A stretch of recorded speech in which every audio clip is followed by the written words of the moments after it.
नमस्कार दोस्तों, एएससीसी प्रिपरेशन के यूट्यूब चैनल आपसे का स्वागत है। दोस्तों हम लोग सीटेट एसएसआरनी के सोशल साइंस के प्रीवियस ईयर के प्रश्न पत्रों को कर रहे थे, जिसमें मैंने आपको 4-5 प्रश्न पत्र करवा दिए हैं। आज का जो हमारा ये प्रश्न पत्र है ये 2016 का है।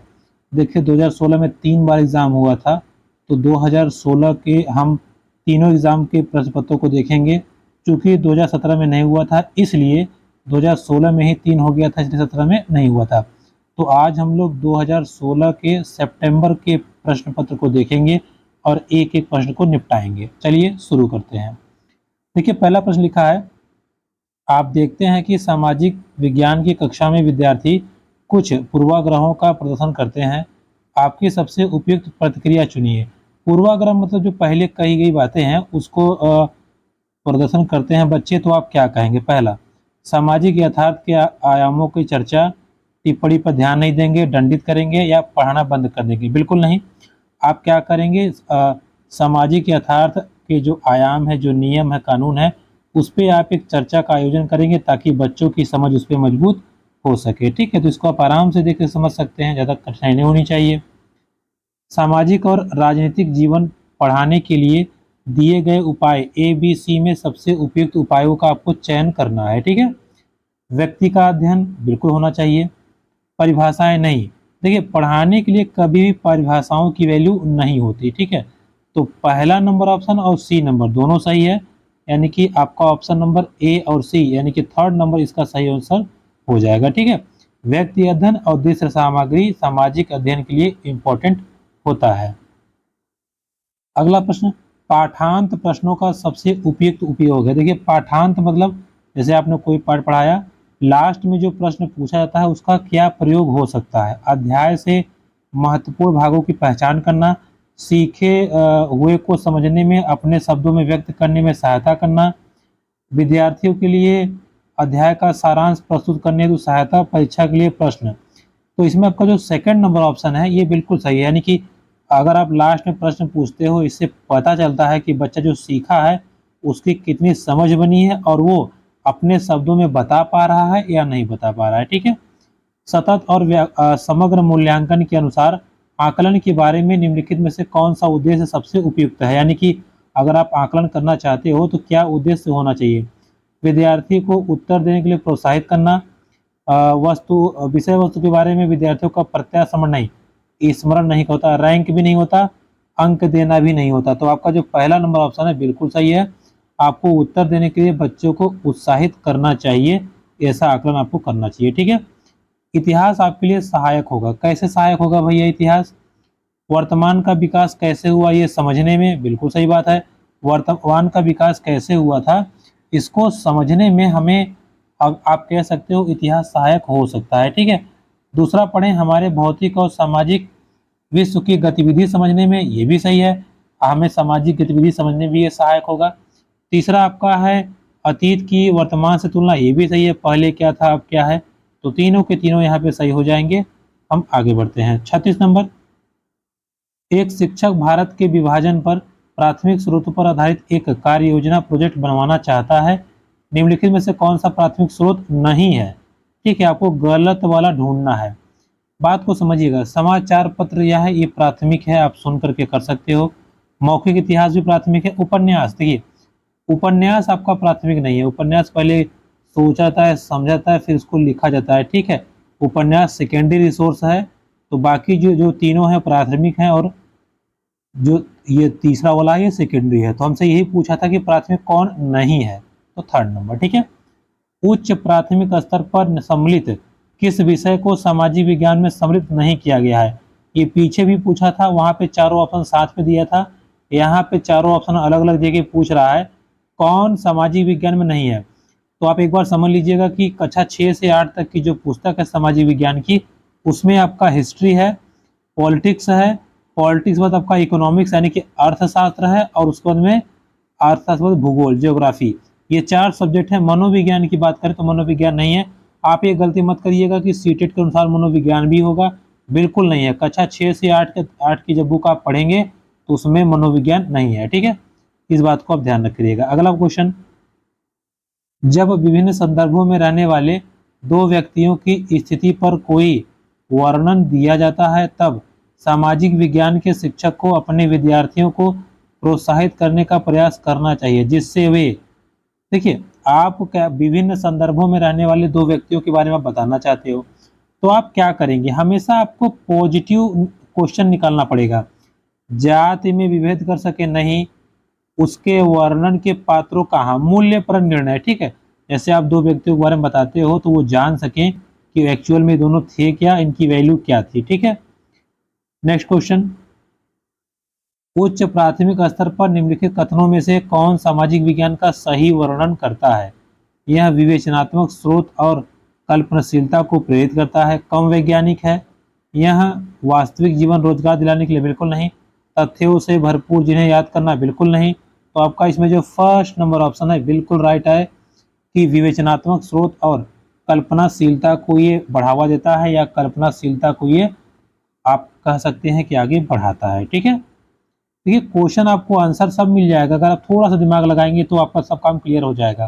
क्वेश्चन नंबर 40, सामाजिक समानता के सिद्धांतों को सुनिश्चित करने के लिए निम्नलिखित में से कौन सा मानव मूल्य सर्वाधिक उपयुक्त होता है। देखिए सीधी सीधी बात है, व्यवहार आपको सुनिश्चित करना है या सामाजिक मानवीय मूल्य दिखाना है, दक्षता नहीं होगा, उपभोगवाद नहीं होगा, ये आपका परस्पर आदर। अगर आप एक दूसरे का आदर करते हैं, म्यूचुअल रेस्पेक्ट करते हैं, तो सबसे आपकी गिनती अच्छे लोगों में की जाएगी। अगला प्रश्न, एक शिक्षक चाहता है कि उसके विद्यार्थी नगर निगम को उपलब्ध धनराशि के स्रोतों के बारे में बताएं। अच्छा, यानी कि नगर निगम को जो पैसा मिल रहा है उसके बारे में वो बताएं। तो सबसे विश्वसनीय विधि क्या होगी, सरकारी वेबसाइटों को ढूंढना नहीं, काउंसलर, हाँ देखिए, काउंसिल से भेंट बरताएं, आपस में विचार विमर्श बिल्कुल नहीं, किसी विशेषण का भाषण बिल्कुल नहीं।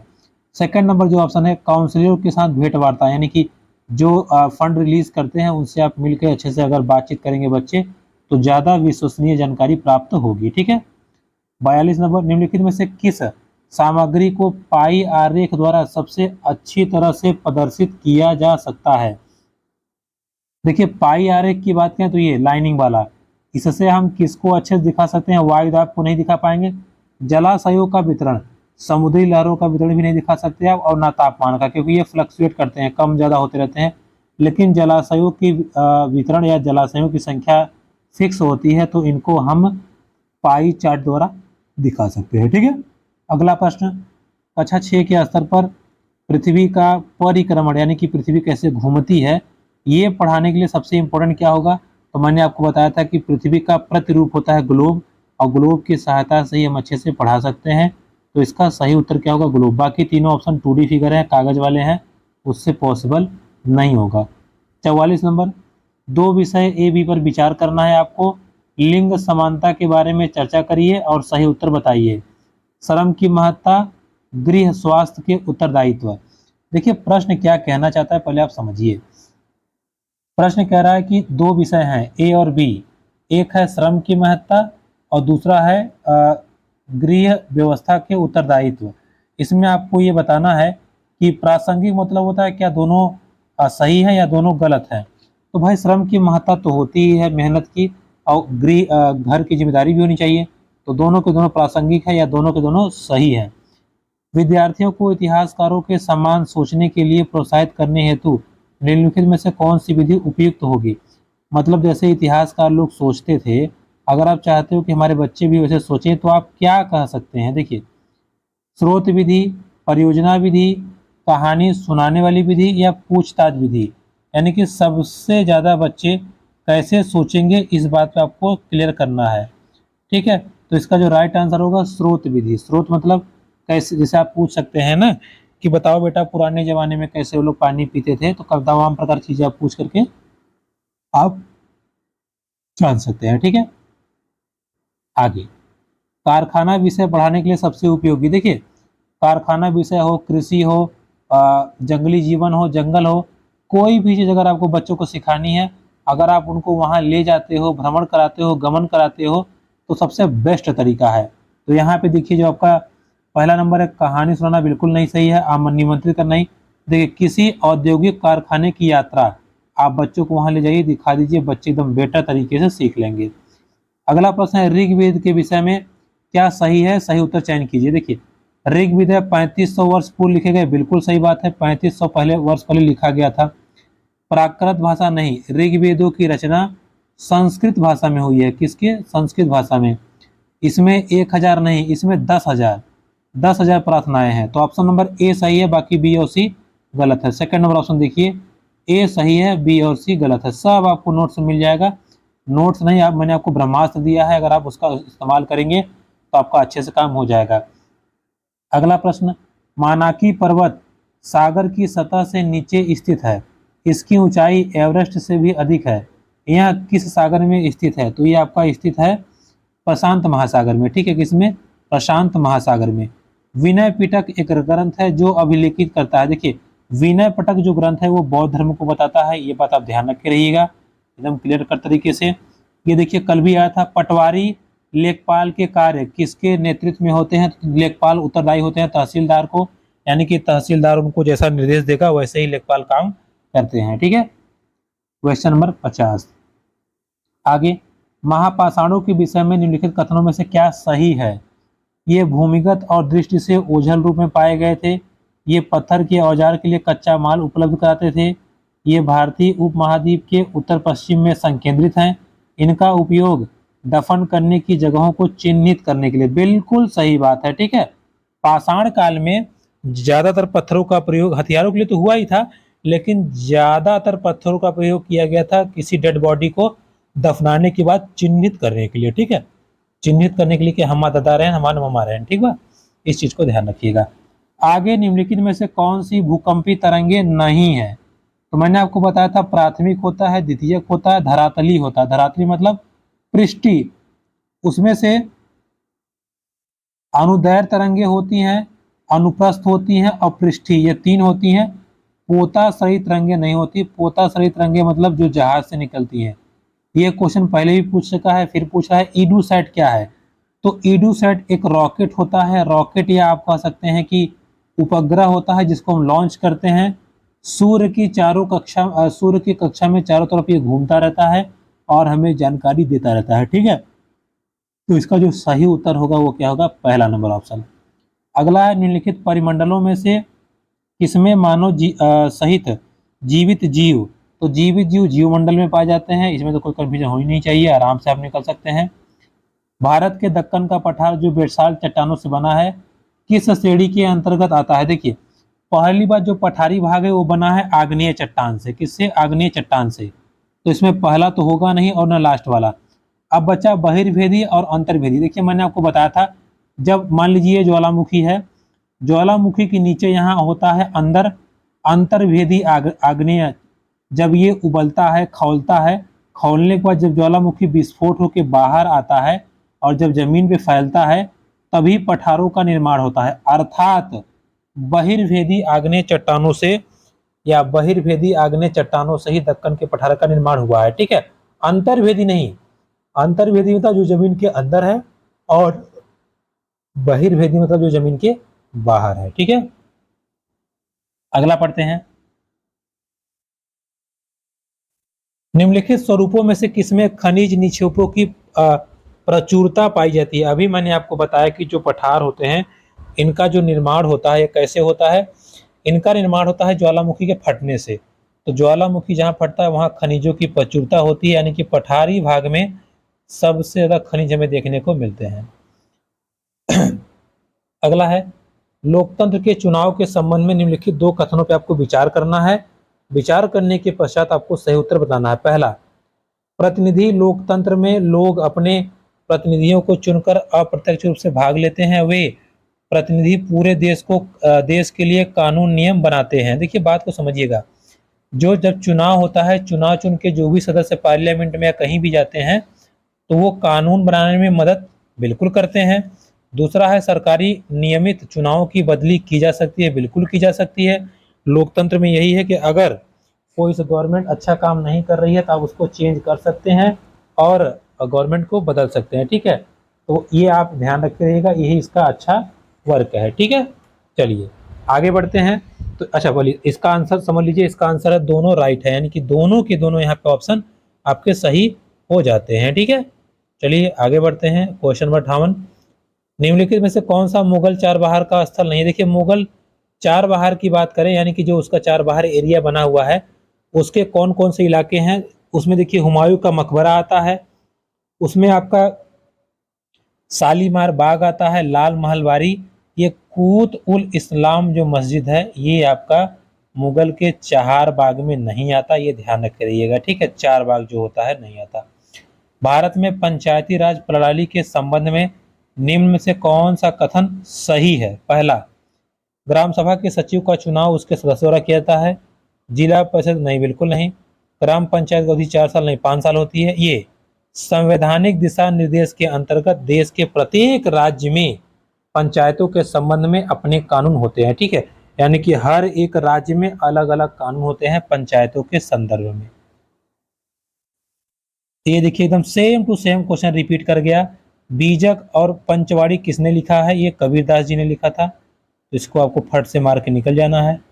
अगला देखिए लिखा है गढ़कंटका के गोंड राज्य के संबंध में निम्नलिखित कथनों में से कौन सही है? यानी कि जो कंटका है उसमें जो गोंड राज्य था उसके संबंध में कौन सही है, ये आपको चूज करके बताना है। यह कमजोर और बुंदेलो मराठों के खिलाफ अधिक शक्तिशाली बना। यह समृद्ध राज्य था इसने जंगली हाथियों को पकड़कर दूसरे राज्यों को निर्यात करके धन कमाया। बिल्कुल सही बात है, ठीक है। जो गोंड समुदाय थे, मैंने आपको बताया था कि ये राजाओं को हाथी बेच के पैसा कमाते थे। बाकी ये दोनों के दोनों गलत हैं, ठीक है। एलोरा की गुफा, सेम टू सेम क्वेश्चन आ गया। बार बार आपको बता रहे हैं कि एलोरा की गुफा का जो निर्माण था वो राष्ट्रकूट शासक या राष्ट्रकूटों ने बनाया था। इस बात को आप ध्यान रखे रहिएगा, ठीक है। राष्ट्रकूट राजाओं ने एलोरा की गुफा में जो नरसिंह देव यानी कि भगवान विष्णु की जो मूर्ति है, जिसमें उनका आधा शरीर मानव का आधा शरीर सिंह का है, उसकी मूर्ति किसने बनवाई थी? राष्ट्रकूट शासक, चालुक्य नहीं, राष्ट्रकूट। निम्नलिखित में से वस्तु विनिमय पद्धति सही विशेषता कौन सी है? देखिए नाम से ही लिख रहा है वस्तु विनिमय, मतलब वस्तुओं का ही आदान प्रदान, पैसा नहीं लेना है, एक वस्तु देके दूसरी वस्तु लेनी है। तो सही उत्तर क्या होगा? ये यहाँ धन का उपयोग किए बिना वस्तुओं की अदला बदली है, ठीक है। देखिए अगला लिखा है निम्नलिखित स्थलाकृतियों में किसमें छत्रक शैल? छत्रक शैल मैंने आपको बताया रेगिस्तान में जो बालू के ऐसे ऐसे टीले होते हैं उसको हम छत्रक शैल कहते हैं, तो आपका रेगिस्तान हो जाएगा। फिर सेम क्वेश्चन आ गया, 18वीं सदी में मुगलों के नियंत्रण से बंगाल बाहर हो गया था, किसके नेतृत्व में? तो मैंने आपको बताया था कि सिराजुद्दौला के जो दादाजी थे मुर्शीद कुली खान ने बंगाल को फ्री करा लिया था। तो इसका जो राइट आंसर होगा वो क्या होगा? मुर्शीद कुली खान, ठीक है। आगे बढ़ते हैं। अच्छा, इसमें मिलान करना है। देखिए कितना बढ़िया हम लोग इसमें मिलान करेंगे। देखिए ऐसे ऑप्शंस को या ऐसे क्वेश्चंस को आप अगर आपको पूरा नहीं पता है तो आप एक दो जान के कर सकते हैं। देखिए लिखा है क्षोभ मंडल, तो मैंने आपको बताया था कि क्षोभ मंडल में वर्षा होती है, अब बादल फटता है, ये सब। तो क्षोभ मंडल अगर आपने मिला लिया, पहले का मिल रहा है चौथे में, तो अब आप देखिए पहले का चौथा कहाँ है? यहाँ है। आगे लिख रहा है समताप मंडल में ओजोन होता है, तो दूसरे का तीसरा ये भी सही है। मध्य मंडल में उल्का पिंड जलता है, ये भी सही, यानी कि पहला नंबर ऑप्शन ही आपका राइट आंसर हो जाएगा, ठीक है। सब के सब आपको देखिए ये परत से क्वेश्चन बार बार पूछ रहा है, तो आप इसको हल्के मत लीजिएगा, अच्छे से करके जाइएगा ताकि आपको क्वेश्चन अच्छे से हो जाए। भारत में चिकित्सा पर्यटकों के संदर्भ में निम्नलिखित में दो कथनों पर विचार कीजिए। वे विदेशी पर्यटक हैं जो भारत के उन अस्पतालों में अपना इलाज कराने के लिए विशेष रूप से आते हैं जिन्हें अपने देश की तुलना में कम मूल्य पर विश्व स्तरीय सुविधाएं प्राप्त हो जाती हैं। वे भारत के भीतर ही प्रवासी हैं जो एक राज्य से दूसरे राज्य के उन अस्पतालों में अपना इलाज कराने के लिए जाते हैं जहां उन्हें अपने राज्य की तुलना में कम मूल्य पर विश्व स्तरीय सुविधाएं प्राप्त होती हैं। यानी कि कहा है चिकित्सा पर्यटक। पहली बात ये ध्यान रखे रहेगा, पर्यटक का मतलब होता है घुमंतु लोग, ठीक है, या घूमने आने वाले लोग।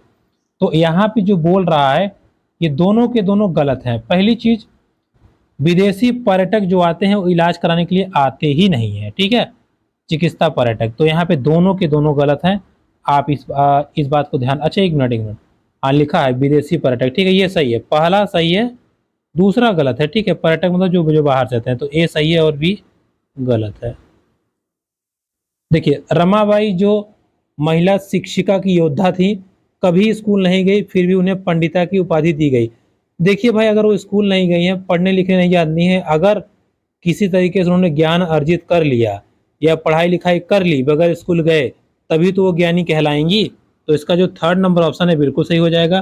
वो पढ़ना लिखना नहीं जानती थी, इसके बावजूद वो बहुत बड़ी उपलब्धि उनके लिए थी कि उन्होंने बिना स्कूल के ही ज्ञान प्राप्त किया था। ठीक है, तो इसका राइट आंसर ये हो जाएगा। ये देखिए फिर क्वेश्चन रिपीट कर गया। 1856 में किस गवर्नर जनरल ने यह निर्णय किया कि बहादुर शाह जफर आखिरी मुगल बादशाह होंगे, उनकी मृत्यु के बाद किसी वंशज को बादशाह का वंशज नहीं माना जाएगा? तो ये कहा था लॉर्ड कैनिंग ने, और इसी के शासनकाल में बड़ी भयंकर युद्ध हुई थी 1857 क्रांति, और इसी के शासनकाल में ब्रिटिश सरकार ने डायरेक्ट शासन करना प्रारंभ कर दिया था। तो लॉर्ड कैनिंग के शासनकाल में ये निर्णय लिया गया था कि अब बहादुर शाह जफर को गद्दी से हटा दिया जाएगा। ठीक है, औपनिवेशिक शिक्षा पर गांधी जी के विचारों के संबंध में कौन गलत है, आपको चूज करना है। पहला, अंग्रेजी में दी जा रही शिक्षा भारतीयों को अपने सामाजिक परिवेश से काट दिया है, बिल्कुल सही बात है। अगर हम लोग इंग्लिश पढ़ते रहेंगे तो हम अपनी संस्कृति को भूलते जाएंगे, ये गांधी जी ने कहा था। औपनिवेशिक शिक्षा भारतीयों के मस्तिष्क में हीनता का भावना, ये भी सही है। जैसे अगर अभी कोई व्यक्ति धोती कुर्ते में मॉल में घुस जाए तो सब उसको हंसी मजाक के नजर से देखेंगे, जबकि हमारी जो पुरानी प्रथा थी वो धोती कुर्ते में ही थी। तो गांधी जी ने कहा था कि अगर आप नवीन शिक्षा को ग्रहण करते हैं अंग्रेजी वाली, तो अपनी संस्कृति को आप भूल जाएंगे। पश्चिमी शिक्षा में जीवन के अनुभवों और व्यवहारिक ज्ञान की अपेक्षा पाठ्य पुस्तकों पर अधिक बल दिया गया, ये भी सही है। वो किताबी ज्ञान पे ज़्यादा फोर्स करते थे। तो लास्ट ऑप्शन जो है यही गलत होगा, और हमारे हिसाब से यही हमारा सही आंसर होगा, क्योंकि हमसे पूछा था कौन गलत है। यानी कि अंग्रेजी शिक्षा ने पढ़ने लिखने की अपेक्षा मौखिक ज्ञान पर अधिक बल दिया। ठीक है, ये आपको ध्यान रखिएगा, रटंतु वाली बात। आगे, 1857 की विद्रोह के बाद ब्रिटिश सरकार की प्रशासनिक नीतियों में आए परिवर्तनों पे दो, आपको अभी मैंने आपको बताया था कि 1857 जब क्रांति हो गई थी तो क्या हुआ था। पहली बात ये हुई थी कि ब्रिटिश संसद ने शासन को सीधा अपने कब्जे में ले लिया। ठीक है, और दूसरा उसने कहा कि अब सेना में, क्योंकि सेना से ही विद्रोह स्टार्ट हुआ था, अब सेना में भारतीयों की भर्ती कम होगी और यूरोपियों की संख्या ज्यादा होगी। तो अब जरा ध्यान से पढ़िए क्वेश्चन क्या लिखा है। पहला नंबर ऑप्शन, ब्रिटिश संसद ने 1858 में नया कानून पारित किया, ईस्ट इंडिया कंपनी के सभी अधिकार ब्रिटिश साम्राज्य को दे दिए गए, बिल्कुल सही बात है। ईस्ट इंडिया कंपनी के जो अधिकार थे उसने ब्रिटिश साम्राज्य को दे दिए, बिल्कुल सही है। दूसरा है, यह तय किया गया कि भारतीय सिपाहियों का अनुपात बढ़ाया जाए, नहीं नहीं नहीं नहीं, यह तय किया गया था कि भारतीय सेनाओं का अनुपात घटाया जाए। तो ए सही है लेकिन बी गलत है। ठीक है, ए सही है, बी गलत है। दक्षिण भारत में नमक सत्याग्रह के एक वयोवृद्ध राष्ट्रवादी नेता निम्नलिखित में से कौन थे? तो आप क्या करेंगे, पड़ाक से आप मार देंगे महात्मा गांधी, गलत हो जाएगा मेरे बाबू, मेरे मुन्ना चुन्ना। आप ध्यान दीजिए, दक्षिण भारत में लिखा है नमक सत्याग्रह के एक वयोवृद्ध राष्ट्रवादी नेता में से कौन थे?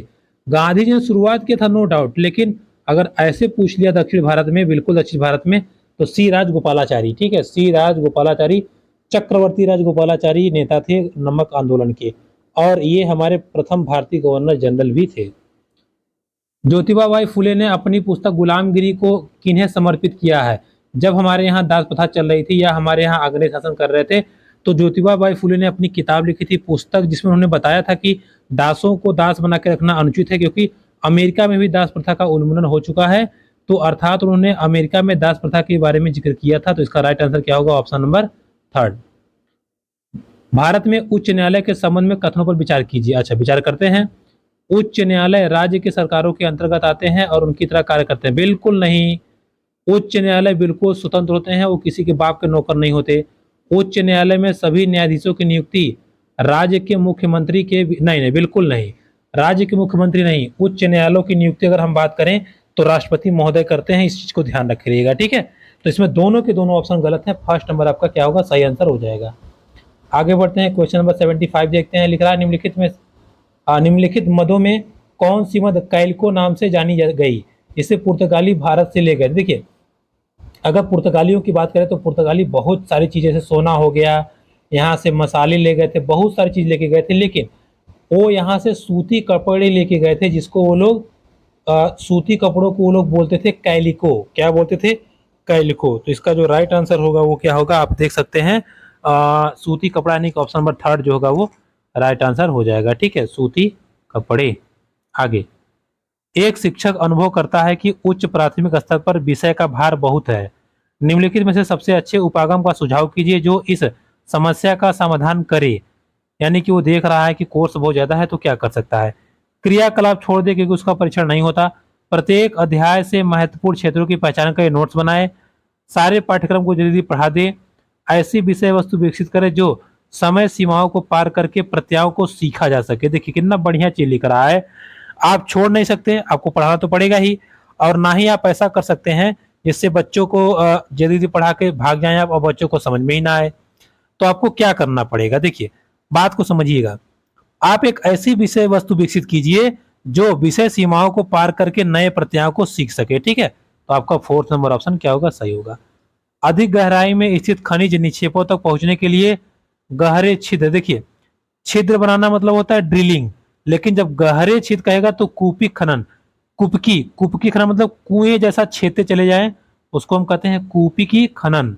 ठीक है, तो बहुत ज्यादा गहराई में आप खन तो होता है कूपकी खनन। लद्दाख में पाए जाने वाला उदाहरण है यूरेनियम का एक उदाहरण, देखिए लद्दाख में यूरेनियम पाया गया है और अभी इसका उपयोग नहीं किया जा रहा है। ऐसा माना जाता है कि निकट भविष्य में यहाँ से बहुत सारा यूरेनियम देखने को मिलेगा जो कि हमारे विकसित होने में बहुत हेल्प करेगा। तो इसका राइट आंसर होगा संभाव्य संसाधन। ऐसा माना जा रहा है कि यहाँ पे ये मिलेगा। ठीक है, गर्म जल के झरने से प्राप्त ताप की ऊर्जा के परिणाम स्वरूप बनते हैं भूतापी ऊर्जा। ठीक है, सौर नहीं, ज्वारी नहीं, पवन नहीं, भूतापी ऊर्जा मतलब जमीन की जो गर्मी है, जो टेम्परेचर है, उसकी वजह से झरने से गर्म जल निकलते हैं। ठीक है, संसार में प्रचलित रोपड़ कृषि का सही विशेषता का चयन आप करिए। यानी कि रोपड़ विधि जो है, रोपड़ जो कृषि होती है, इसकी सही विशेषता का आपको चयन करके बताना है। पहला लिखा है, इस प्रकार की कृषि में भूमि का गहन उपयोग करने के लिए कृषि अपने पूरे परिवार के साथ लगा रहता है, कृषक सॉरी। यह कृषि मध्य अक्षांशों के अंतर्गत अर्ध शुष्क प्रदेशों में की जाती है। इसमें प्रति एकड़ उपज की कम होती है। यह वाणिज्यिक प्रकार की खेती है। तो ये जो आपका लास्ट ऑप्शन है, यह वाणिज्यिक प्रकार की खेती है। रोपड़ मतलब आपको मैंने कहा था चाय ओए की खेती, और चाय ओए को आप खा नहीं सकते, उसको आप बेच सकते हैं, जिससे आप चाय ओए की कंपनियां उसको खरीदेंगी, फिर चाय बनाएंगी और आप धन कमाएंगे। इसलिए इसको हम कहते हैं वाणिज्यिक कृषि का रूप। ठीक है, क्या बोलते हैं, वाणिज्यिक कृषि का रूप बोलते हैं। इस बात को आप ध्यान रखिएगा। क्लियर। 81, मध्य और शीर्ष प्रबंधन की प्रतिभा सर्वाधिक उपलब्ध होने का विशेष लाभ निम्नलिखित में से किस नगर को प्राप्त है। देखिए अगर हम बात करें कि मध्य और शीर्ष प्रबंधन की बात करें, टेक्नोलॉजी वाली बात करें, तो बेंगलुरु में है। इस बात को आप ध्यान रखिएगा। राज्य की विधायिका का अंग किससे अभिप्राय है या किससे समझा जाता है। देखिए राज्य की विधायिका, विधायिका मतलब होता है जो काम करती है, तो विधायिका बनेगी विधायकों से, यानी कि जो निर्वाचित सदस्य होंगे या निर्वाचित जो प्रतिनिधि होंगे। तो आपका लिखा है लास्ट वाला, नागरिकों द्वारा निर्वाचित प्रतिनिधि। ठीक है, यानी कि वोटिंग होगी, वोटिंग में जो जीतेगा वही विधायिका के अंग का निर्माण करता है या विधायिका का अंग बनता है। तो option number 3 is right answer.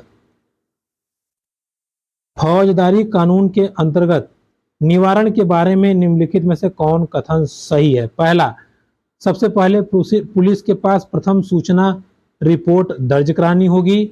इसके बाद केवल, केवल लगाया ना, केवल लगाया तो बिल्कुल गलत, हटाइए उसको। सबसे पहले पुलिस के पास सूचना दर्ज करनी होगी, उसके बाद ही मामला अदालत में, ये सही है। ठीक है, ये सही लग रहा है।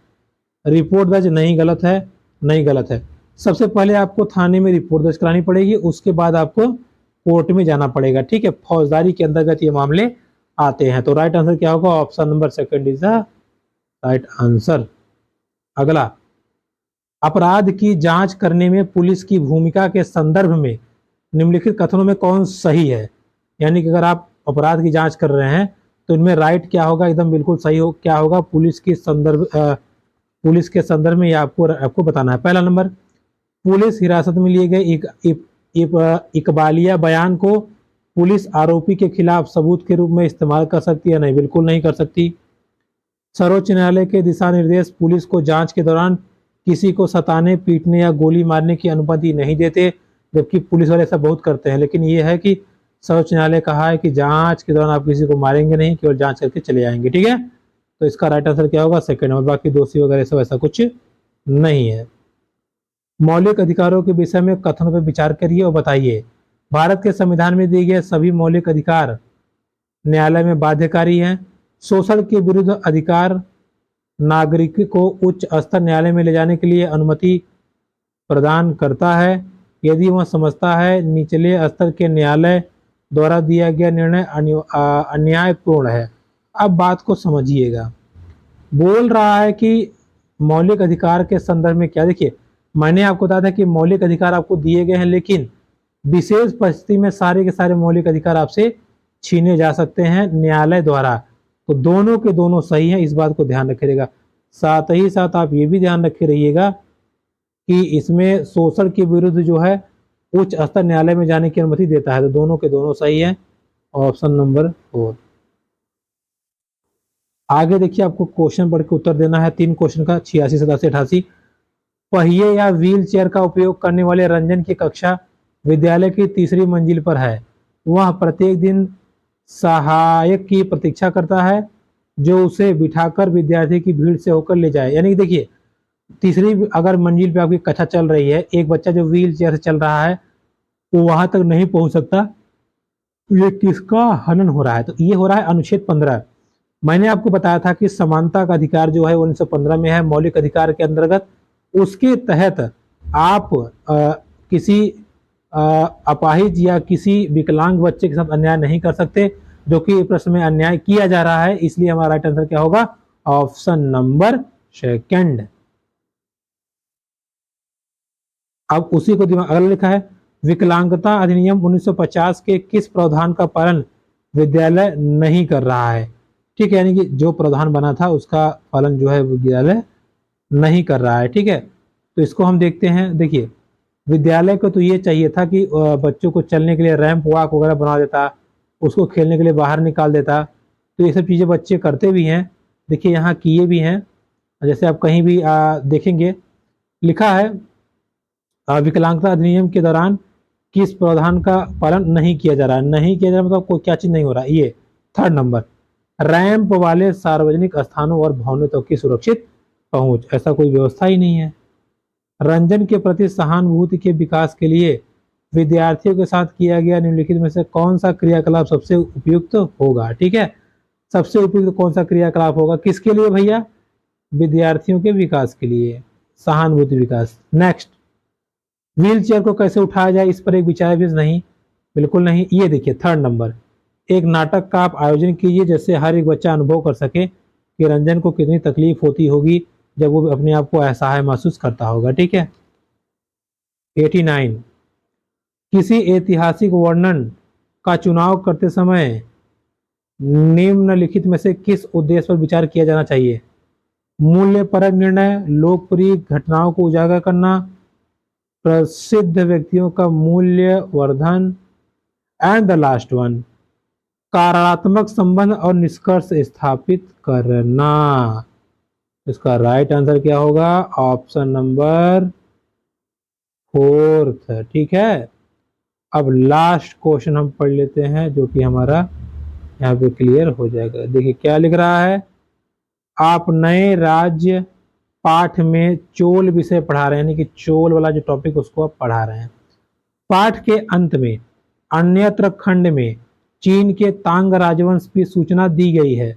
सामाजिक विज्ञान के शिक्षक होने के नाते इस बात पर विचार विमर्श करते समय आपका शैक्षिक विकास क्या होगा? विद्यार्थियों को चीन के अंतर्गत कल्पना करने के अवसर, विद्यार्थी समाजों में ऐतिहासिक तुलना करना, विद्यार्थियों को विश्व इतिहास से परिचित कराना, विद्यार्थियों को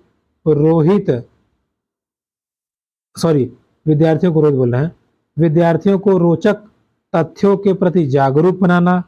तो अगर आप ध्यान दें, इसमें जो पहला नंबर ऑप्शन है कि विद्यार्थियों को ये कल्पना करने के लिए मजबूर करना या उनको प्रेरित करना या उनको ऐसे बताना कि ऑटोमेटिक कल्पना करें, किस बारे में? चीन की अतीत पर या चीन के बारे में। ठीक है, तो दोस्तों ये थी आज की हमारी सितंबर 2016 एसएस की क्लास। इसके बाद हम लोग अगले वीडियो में मिलेंगे। फिर से आपको काइंडली रिक्वेस्ट कर रहे हैं, वीडियो पसंद आती है तो कम से कम 2-3 दोस्तों को जरूर शेयर कीजिए और चैनल को जरूर सब्सक्राइब करवाइए ताकि हम भी आगे बढ़ें और हमको भी मदद मिलती रहे। तो मिलेंगे आपसे अगली वीडियो में, तब तक के लिए नमस्कार।